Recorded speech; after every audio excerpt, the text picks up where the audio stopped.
পারিবারিক কলহের জেরে স্ত্রীকে পিটিয়ে খুনের অপরাধে স্বামীকে যাবজ্জীবন কারাদণ্ড দিল আদালত।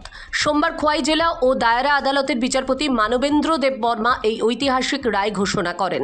এই বিষয়ে সরকার পক্ষের আইনজীবী অভিজিৎ ভট্টাচার্য সংবাদ মাধ্যমকে জানান, মামলার দীর্ঘ শুনানির পর খোয়াই জেলা ও দায়রা আদালত 15 জন সাক্ষীর বয়ান ও উপযুক্ত তথ্য প্রমাণ খতিয়ে দেখে অভিযুক্ত প্রদীপ নাথ চৌধুরীকে 302 আইপিসি ধারায় দোষী সাব্যস্ত করেছে।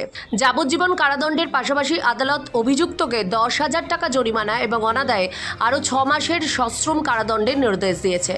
এই 15 জন সাক্ষীর সাক্ষ্যকে প্রদীপনাথ চৌধুরীর দোষ প্রমাণিত হয়। সেই মোতাবেক মাননীয় ডিস্ট্রিক্ট অ্যান্ড সেশন জাজ মানবেন্দ্র দেববর্মা মহোদয় আসামিকে যাবজ্জীবন কারাদণ্ডে আন্ডার সেকশন 302 আইপিসিতে যাবজ্জীবন কারাদণ্ড এবং 10,000 টাকা জরিমানা, অনাদায়ে আরও 6 মাসের রিগরাস ইমপ্রিজনমেন্টের আদেশ প্রদান করেন।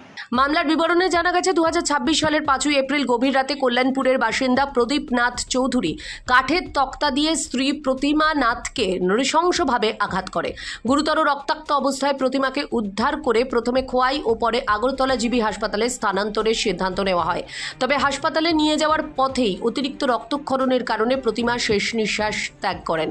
এরপর নিহতের পিতা প্রহ্লাদ নাথ কল্যাণপুর থানায় একটি লিখিত খুনের মামলা দায়ের করেন। পুলিশ ঘটনার দিনই প্রদীপকে গ্রেফতার করে। দীর্ঘ বিচার প্রক্রিয়ায় মোট 15 জন সাক্ষীর বয়ান ও তথ্য প্রমাণ খতিয়ে দেখে অবশেষে এই কঠোর সাজা শোনালো আদালত। দীর্ঘ 2 বছর পর মেয়ের হত্যার সঠিক বিচার পেয়ে সন্তোষ প্রকাশ করেছে নিহত প্রতিমা নাথের পরিবার। ত্রিপুরা থেকে দেবাশিস বসুর রিপোর্ট, সিএন ত্রিপুরা।